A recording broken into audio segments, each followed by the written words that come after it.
ដែលលះទុំមកជាយូរពេលនេះស្រែកងោត្រហូតទួញយំទឹកភ្នែកមួយតងស្រត់ឡើងប្រាប់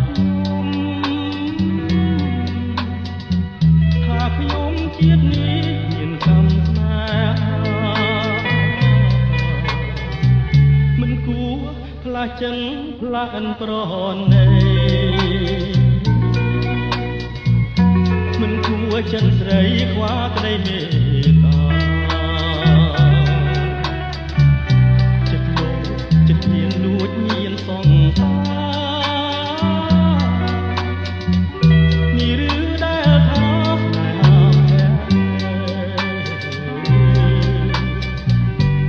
នឹងឡើងហួយចិត្ត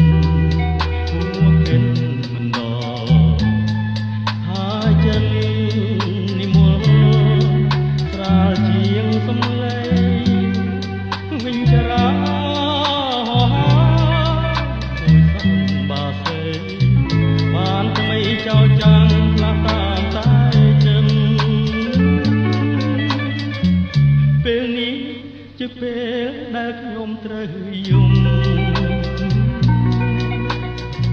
ពេលការទុំអមក្នុងរឿងជីវិតមានសងទំទេ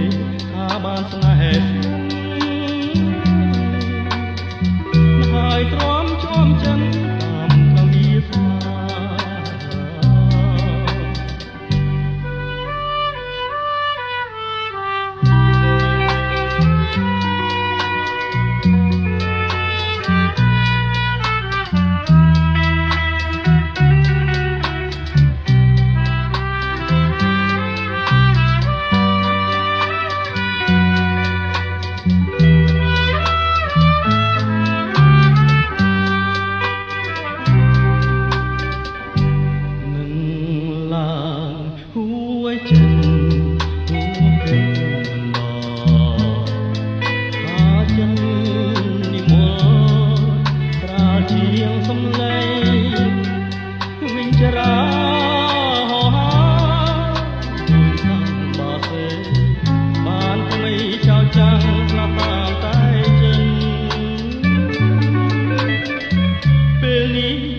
ជាពេលដែលខ្ញុំត្រូវ